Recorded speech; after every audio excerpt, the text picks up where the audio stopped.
اس نے کہا بیٹے میرے رشتوں کا تو خیال کر، کہا جسے حضور کے رشتوں کی فکر نہ ہو اس سے اولاد کے رشتوں کا تعلق کیسے برقرار رہ سکتا ہے؟ اس نے کہا ابا جی آپ تو حج بھی کر کے آئے ہو؟ کہا ہاں کیا تھا۔ کہا آپ نے تو مجھے یہ بتایا کہ میں حضور کے روزے پہ گیا تھا، جالیاں دیکھ کے بے ہوش ہو کے گر گیا تھا۔ ابا اب تو بتا تیرا کون سا عشق تھا؟ ایک عشق وہ گئے کہ جالیوں پہ بے ہوش کر کے گرا دیا تھا، دوسرا رشتہ یہ ہے کہ تو بیٹے کو داڑھی منڈانے پہ مجبور کرتا ہے۔ اس نے کہا بیٹے عزت پہ بات آ گئی ہے۔ اس نے کہا تھا ابا ایک طرف تیری عزت کی بات ہے، اگر میں نے منڈا دی تو مدینے والے کی عزت پہ بات آ جائے گی۔ اس نے کہا ابا تیری عزت سے بڑی میرے آقا کی عزت ہے، میں تیری عزت کو لٹتے دیکھ سکتا ہوں، مدینے والے کی عزت کو لٹتے ہوئے نہیں دیکھ سکتا ہوں۔ یہ کہہ کے بچہ ٹھکرا کے چلا گیا۔ باپ نے سوچا چند دن کے بعد آ جائے گا، بچہ غیرت والا تھا اور ہو کیوں نہ مدینے والے کا عاشق جو ٹھہرا تھا اس لیے غیرت والا تھا۔ 6 ماہ سے زیادہ گزر گئے، باپ کے بغیر بچہ زندگی کاٹتا رہا۔ موسم سردیوں کا آ گیا، جب سردی کا موسم آیا بچے کے بدن پہ ایک ہی لباس تھا، نوجوان پہ کوئی کپڑا نہیں، سردی نے بے قرار کیا، ٹھنڈ لگی کہاں جائے کس کے دروازے جائے۔ غیرت والا تھا، سامنے مسجد نظر آئی، اس میں جا کر ایک کونے میں بیٹھ گیا، کونے میں بیٹھا، ٹھنڈ پھر بھی لگتی رہی، پھر ایک چٹائی کو لیا، کپڑے کی چٹائی کو لپیٹا، ایک کونے میں بیٹھ گیا۔ جو اس بستی کا سب سے بڑا امیر تھا اس کے خواب میں حضور تشریف لے آتے ہیں، فرماتے تو بستر پہ لیٹا ہے اور میرا چاہنے والا تیری مسجد میں بے یار و مددگار بیٹھا ہے، جلدی کر اس کے آرام کا انتظام کر۔ وہ تیزی سے دوڑا، دوڑ کر کے مسجد میں آیا، آ کے چاروں طرف دیکھا، کوئی نظر نہیں آیا۔ پھر خیال آیا حضور نے بتایا کہ کوئی نہ کوئی تو ہے ضرور، اگرچہ مجھے نظر نہیں آ رہا ہے۔ اس نے چاروں طرف تلاش کیا، جب صف کو اٹھایا اس نے صف کو کھولا، اس کے اندر سکڑا ہوا نوجوان نکلا، اٹھایا گھر لایا، عالیشان بستر پہ لٹایا، صبح کو اٹھا کر کے نیا لباس دیا، اچھے کھانے کھلائے۔ جو جوان نے کہا اجازت دیجئے اب میں جانا چاہتا ہوں، قدموں میں بیٹھ گیا امیر، کہنے لگا 4 دن میرے گھر مہمان بن جا۔ کہا تو امیر زادہ ہے، میں پردیسی ہوں، میرے قدموں میں کیوں بیٹھا ہے؟ کہا کوئی تو نیکی کر کے آیا ہے جو تو حضور کی آنکھوں کی ٹھنڈک بن بیٹھا ہے، کوئی تو عبادت تو نے کی ہے جس کی وجہ سے حضور کو تجھ سے پیار ہوا ہے۔ کہا کہنا کیا چاہتا ہو میں نہیں سمجھ پا رہا ہوں۔ جوان نے اتنا کہا ہے، امیر کہتا یار وہ راز بتا دے جس راز نے تجھے حضور کے قریب کر دیا ہے۔ کہا کیا کہنا چاہتے ہو؟ کہا وہ رشتہ کیا ہے جس رشتے نے تیرے درد کو حضور کے سینے میں زندہ کیا اور آقا میرے خواب میں آ کے تیرے بارے میں بتا کے گئے ہیں۔ اس نے اتنا سنا چیخ مار کے رو دیتا ہے، کہتا یار تجھے کیا بتاؤں، میں نے ایک کام کیا کہ آقا کے لیے وہ اتنا پیار کر بیٹھے ہیں۔ کہا کیا کیا ہے؟ کہا ان کے لیے داڑھی رکھی ہے اور وہ مجھے اپنا کہہ کے آواز دے رکھے ہیں۔ وہ یہ کہہ رہا تھا خدا کی قسم اس نے رو کے کہا تھا سیٹھ تجھے کیا بتاؤں، تجھے کیا بتاؤں ہماری بے وفائی پر، وہ اتنا پیار کرتے ہیں، اگر ہم با وفا ہوتے تو کیا ہوتے۔ پھر مدینے سے آواز آتی ہے، پھر مدینے سے آواز آتی ہے، دل تو کیا چیز ہے ہم روح میں اترے ہوتے، تو نے چاہا کہ نہیں چاہنے والوں کی وفا کرو حضور سے۔ نوجوان داڑھی چھوڑ دے، حضور کہتے ہیں یہ میرا مہمان ہے، اس کی عزت کر یار، کوئی تو رکھ لینا، یہ سوچ کے کہ حضور کی سنت ہے۔ دنیا ٹھکرائے گی، کہتے جی ابھی شادی نہیں ہوئی ہے، ابھی نکاح نہیں ہوا، نکاح کے بعد داڑھی رکھ لیں گے۔ میں کہتا ہوں نکاح سے پہلے داڑھی رکھ لو، موج آ جائے گی۔ آپ کہیں گے کیوں؟ اس لیے کہ نکاح میں سے پہلے اماں دیکھنے جاتی ہے نا تو وہ آنکھ ناک کان دیکھ کے آتی ہے، اندر کا دل نہیں دیکھتی ہے۔ باہر جب گئی تھی دیکھنے تو حور لگ رہی تھی، جب گھر میں آئی ہے تو چڑیل بن جاتی ہے۔ پھر لیے گھوم رہا ہے، کہاں جا رہا ہے؟ کچھوچا جا رہا ہوں، اب کہاں جا رہا ہے؟ اجمیر جا رہا ہوں، اب کہاں جا رہا ہے؟ فلاں جگہ پتیلا، اب کہاں جا رہا ہے؟ فلاں جگہ چادر ہے، اب کہاں جا رہے ہو؟ چشتی پیر صاحب کے یہاں جا رہے ہیں۔ میں کہتا ہوں توڑتے پھرتے کیوں؟ کیونکہ ماں نے چہرہ دیکھا تھا، دل نہیں دیکھا تھا۔ میں کہتا ہوں داڑھی رکھ لو، داڑھی رکھ لو، جو ماں نہیں دیکھتی ہے وہ داڑھی دیکھ لیا کرتی ہے۔ بے شک بے شک۔ آپ کہیں گے کیوں؟ میں کہتا ہوں سنیں، جو داڑھی رکھ لیتے ہیں ان کے گھر میں دلہن بن کے آنے والی پھر چڑیل نہیں ہوتی ہے، مصطفیٰ جان رحمت کے در کی کنیز آیا کرتی ہے۔ اس لیے پہلے داڑھی رکھو، پہلے داڑھی رکھو، گھر اچھے ہو جائیں گے، پہلے داڑھی رکھو، زندگی خوبصورت ہو جائے گی۔ پہلے داڑھی رکھو، پھر ماں اوپر سے دیکھے گی، داڑھیاں اندر کے فیصلے کر دیتی ہے۔ اس لیے یہ ناز یہ انداز ہمارے نہیں ہوتے، ہم سنیوں کی بڑی مجبوری ہے، عادت ہی ایسی ہے، دکھ ملتا ہے تب بھی نبی نبی کرتے ہیں اور سکھ ملتا ہے تب بھی نبی نبی کرتے ہیں۔ اس لیے کہ ہم جانتے ہیں کہ کوئی بھی سکھ اس وقت تک ہمیں نہیں ملتا جب تک حضور کی ٹھوکروں سے گزر کے نہیں آتا ہے، اور کسی بھی درد کا علاج اس وقت تک نہیں ہوتا ہے جب تک مدینے والے مسیحا کا اشارہ نہیں ہوتا ہے۔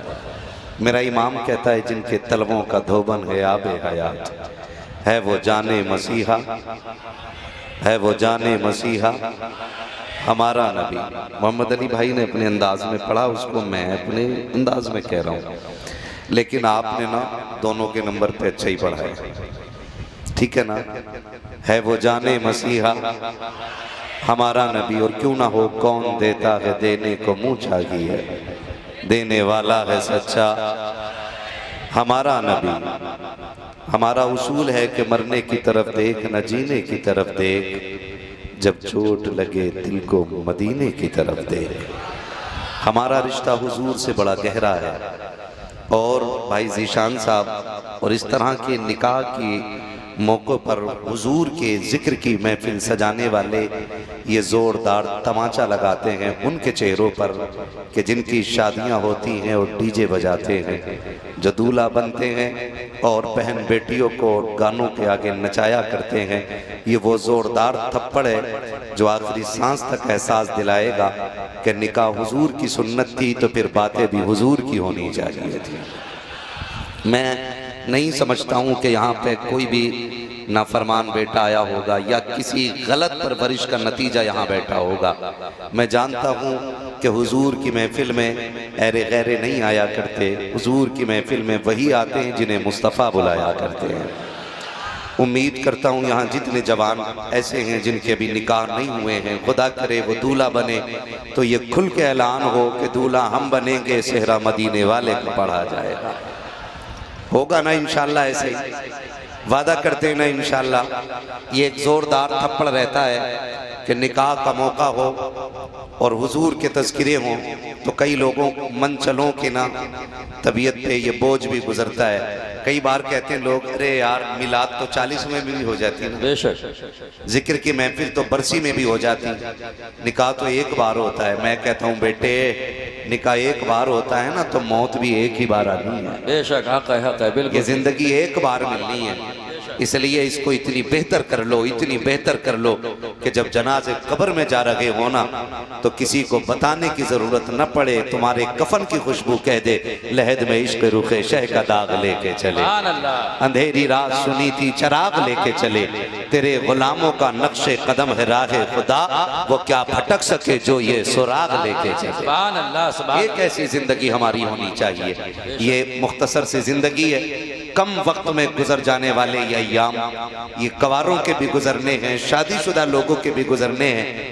موت انہیں بھی آنی ہے جو زندگی کی خوشیوں میں نبی نبی کرتے رہ گئے، موت انہیں بھی آنی ہے جو خوشی کے موقع پر بہن بیٹیوں کو نچاتے رہ گئے، لیکن جب تاریخ لکھی جائے گی تو صاف صاف جلی حروف میں لکھا جائے گا کہ جو غیرت والے ماؤں کے غیرت والے لال تھے وہ نکاح کے موقع پہ حضور کی باتیں کرتے رہے، اور جو بغیرت ماؤں کے بغیرت بیٹے تھے وہ نکاح کے موقع پہ بہن بیٹیوں کو نچا کر دیکھتے رہ گئے۔ میں بس ایک احساس پیدا کرنا چاہتا ہوں اور ایک دستک دینا چاہتا ہوں، انداز بیاں میرا بہت شوق نہیں ہے، شاید کہ اتر جائے تیرے دل میں میری بات۔ میں بہت لمبی گفتگو نہیں کرنا چاہتا، چند باتوں میں ایک پیغام دے کر کے بات سمیٹنا چاہتا ہوں۔ اللہ کرے آج کے بعد بھرگین جیسی زمین پر جب بھی کوئی دولہا بنے، جب بھی کوئی دولہا بنے، جب بھی کوئی دولہا بنے، یہ اعلان صاف ہونا چاہیے امتی حضور کے ہیں تو پھر چرچے بھی حضور ہی کریں۔ سبحان اللہ سبحان اللہ، بے شک بے شک، زندہ باد، بہت اچھا ہے، بہت بڑھیا ہے۔ یہ میری جماعت کے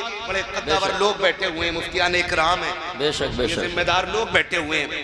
ہاں معاف کیجئے گا، میں اپنی جماعت کی اس قدور قوم سے بھی میں کہنا چاہوں گا خدا را ایک اصول بنا لو کہ جس برات میں ڈی جے ہوگا اس کا نکاح نہیں پڑھائیں گے، بے شک، واہ واہ، یہ اصول بننا چاہیے، بولو بننا چاہیے، بے شک۔ میں یہ ووٹنگ سے لے رہا ہوں، یہ الیکشن ممبر کا بولنا چاہیے، میں یہ نکالوں، بولو حق بات ہے۔ میں جانتا ہوں غلطی ہو جاتی ہے نا، کیسے؟ اگر میں نہ جاؤں نکاح پڑھانے کے لیے نا تو کہتے ہیں چل کوئی بات نہیں، ہمارا نکاح گڈو پڑھا دے، پپو پڑھا دے گا، بھورا پڑھا دے گا، کوئی نہ ملا، چل کلوئی پڑھا دے. یہ ساری چیزیں ہوتی ہیں نا. بے شک. جب ہم مضبوط ہو جائیں گے نا، ہماری جماعت جب مضبوط ہوگی، بے شک. اور جب یہ کہہ دیں گے کہ نہیں اگر فلاں نے نہیں پڑھایا تو ہم بھی نہیں پڑھائیں گے، اس لیے کہ حضور کے ٹکڑوں پہ صرف میں نہیں پلتا ہوں، حضور کے ٹکڑوں پہ وہ بھی پلتا ہے جس نے انکار کیا ہے. وہ بھی تو مصطفیٰ کا نام لیتا ہے جس نے نکاح پڑھانے سے انکار کیا ہے. اگر اس کو پیسے سے محبت نہیں ہے تو پھر میں کس منہ سے پیسوں کے لالچ میں آ کر کے کسی ڈی جے بجانے والے کے دروازے پہ جا کر نکاح پڑھاؤں؟ اس لیے کہ چہرہ آپ کو، اس قوم کو نہیں دکھانا ہے، چہرہ میدان قیامت میں مصطفیٰ کو دکھانا ہے. اور یاد رکھیے گا یہ فیصلے ہم سب کو کرنے پڑیں گے کہ دنیا سے رشتہ نہیں ہے، جو بھی رشتہ ہے مدینے والے مصطفیٰ سے رشتہ ہے. اور دنیا کو بتا دو، اور ان لوگوں سے کہنا چاہتا ہوں جو میری قوم کے، میری جماعت کے غیرت مند علماء ہے، آپ کو یہ اعلان کرنا پڑے گا یہ ناز یہ انداز ہمارے نہیں ہوتے، چولی میں اگر ٹکڑے تمہارے نہیں ہوتے، ملتی نہ اگر بھیک حضور آپ کے در سے اس شان سے منگتوں کے گزارے نہیں ہوتے. پیدان کی بک جائیے بازار نبی میں، اس شان کے سودوں میں خسارے نہیں. ہم کہاں کھڑے ہوئے بھی، ہم ابھی بھی ڈھولک کے آگے کود رہے، ہماری بیٹیوں کو مرتد بنا کر کے ان کے منہ میں خنزیر کا گوشت ٹھونسا جا رہا ہے. بے شک. اور میری قوم کا مکھیا سیٹ کہہ رہا ہے ڈی جے ایسا لاؤں گا کہ دیواریں ہلا دوں گا. بے شک. بے شک. خدا کی قسم تیرے ڈی جے میں وہ دھمک نہیں ہے جو منکر نکیر کے گرزوں میں دھمک ہے. ہاں اگر تیرے ڈی جے سے 4 دیواریں ہلیں گی، ان کے ایک گرز سے 70 گز زمین کے اندر گھسڑ دیا جائے. ہے کس ہوا میں، ہے کس ہوا میں. اگر امام اس بات کو کہہ دے کہیں کبھی تو کہتے نکالو اسے. میرے بیٹے کی شادی پہ یہ تقریر کیوں ہوئی ہے؟ فلاں کے بیٹے کی بھی ہوئی تھی تب اس پہ نہیں بولا تھا مولانا؟ نکالو نکالو. کتنے امام نکالیں گے؟ یہ ہماری غیرت نہیں، بے غیرتی ہے. ہم اگر اپنی غلطی سدھارنے والے کو ہٹانا چاہتے ہیں سامنے سے تو انسانیت نہیں، یہ شیطانیت ہے. آدم کی اولاد اپنی اصلاح پسند کرتی ہے، غلطی پہ اکڑنا پسند نہیں کرتی. خدا را بدلے اپنے رویے، بدلے اپنے رویے. ایسے بغیرتی والے گانے معاف کیجئے گا جسے آج بہن بھائی ایک جگہ غیرت مند بیٹھ کر کے ایک جملہ سننا گوارا نہیں کرتے. آج پوری پوری رات وہ گانے بجتے رہتے ہیں. سگی بیٹیاں سامنے کھڑی ہیں، بھائی ڈانس کر رہا ہے، بہن پیسے لٹا رہی ہے، بہن ناچ رہی ہے، بھائی پیسے لٹا رہا ہے. ہماری آنکھوں کی غیرت کا پانی کہاں چلا گیا ہے؟ ہم پوچھنا چاہتے ہیں اس امت کو کس طرح نکھارا تھا میرے نبی نے. کیا تاریخ کے یہ باب ہمیں یاد نہیں ہے جو نظر مصطفیٰ کے چہرے پہ پڑ جاتی تھی پھر وہ دنیا کے کسی حسن کو دیکھنا نہیں چاہتی تھی؟ جن چہروں میں مصطفیٰ کا عشق ہوا کرتا تھا وہ پھر کسی جانب پڑھنا گوارا نہیں کیا کرتے تھے. آج ہم کہاں کھڑے ہیں؟ خدا کے واسطے بدلو اپنے رویے. اپنے نکاح کے موقع پہ حضور کے تذکرے کرو، اپنے شادی کے موقع پر حضور کی باتیں کرو، اور زمانے کو یہ بتا دو کہ نکاح بھی خدا کی رحمت سے ہو رہا ہے تو یہ تذکرے بھی حضور کے خدا کی رحمت کے ہی لیے کیے جائیں. یہ ہونا چاہیے. اماں بھی کہہ دیتی، اماں بھی بڑی خطرناک ہے، کہہ رہی نا جب تک ڈھول نہ بجے گا مزہ ہی نہیں آ رہا. یہ طریقے کرو بند کر دیں. ہم اپنے گھر میں قرآن کو لائیں، قرآن جو ہم نے چھوڑ دیا ہے. اگر میں معاف کیجئے گا برگین ہماری بڑی مضبوط زمین، بے شک مضبوط زمین ہے مسلمانوں کی. اگر میں ہاتھ اٹھوا لوں تجوید کے ساتھ قرآن کتنے لوگوں کو آتا ہے؟ میں دعوے کے ساتھ کہتا ہوں 95% لوگوں کو قرآن نہیں آتا. بے شک حق ہے، 95% صحیح بات ہے نا. تجوید کی رعایت سے 95% لوگوں کو قرآن نہیں آتا ہوگا. اور اگر میں یہ پوچھ لوں کہ 10 گانے کے چاہے ایک ایک حرف یاد ہے، کتنوں کو یاد ہے؟ کتنے ہاتھ اٹھیں گے ایمانداری سے؟ 99%. یہ ہمارا رویہ ہے. ہم اس مقام پہ آ کے کھڑے ہو کے معاف کیجئے گا یار، صرف ایک رات کے جلسے سے ہم جنتی نہیں ہو جائیں گے. بے شک. صرف ایک رات نعرہ لگا لینے سے ہماری قوم کی تقدیر نہیں بدل جائے گی. بے شک. آج ہم دیکھ رہے ہیں اپنے حالات. بند کر دو یہ تماشے یار. آج بیٹیوں کی عزتیں محفوظ نہیں ہے. آج خاندان کے خاندان برباد ہے. آج جو دشمن کے نشانے پہ آ جاتا ہے وہ بچ نہیں رہا ہے. اور حد تو تب ہو جاتی ہے جب اپنے ہی گریبان میں جھانک کے دیکھو تو اپنا ہی ہاتھ ہوتا ہے یار. حد ہو جاتی ہے حد.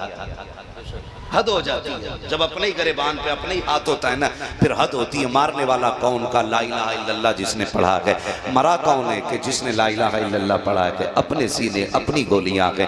ہم کس مقام پہ آ کے کھڑے ہو گئے؟ او بھائی اگر دولت کا خمار ہے تو اتار دو، اگر ترقی کا آپ کے شہر دماغ کے اندر نشہ چڑھا ہے تو اسے اتار کے پھینک دو۔ رہ گئی دولت کی بات تو تمہاری دولت قارون سے زیادہ تو نگیغ ہے، شداد حامان سے زیادہ تمہاری طاقت تو نگیغ ہے، نمرود سے بڑا مرد تمہارے پاس طاقت اور سلطنت تمہاری نمرود سے زیادہ نگیغ ہے۔ لیکن جاؤ خدا کی قسم کھا کے کہتا ہوں اگر اب بھی نشہ نہ اترتا ہو تو آپ ہی کی بستی میں قبرستان بھی ہوگا، وہاں ٹوٹی ہوئی قبریں بھی ہوں گی، وہاں پہ گلے ہوئے کفن بھی نظر آتے ہوں گے، وہاں جا کر کے آپ کی ہڈیاں آپ کو نظر آئیں گی، وہاں جا کر کے آپ کی کفن کے دھاگے نظر آئیں گے۔ پھر جا کر کے قبر والوں سے پوچھو کیا تمہارا وجود نہیں تھا؟ وہ کہیں گے ہم اپنے دور کے سیٹھ تھے، ہم اپنے دور کے امیر تھے، ہمارے سامنے کسی کے نظر نہیں اٹھا کرتی تھی، ہماری طاقت کا عالم یہ تھا جدھر سے گزر جاتے تھے لوگوں کے پتے پانی ہو جاتے تھے۔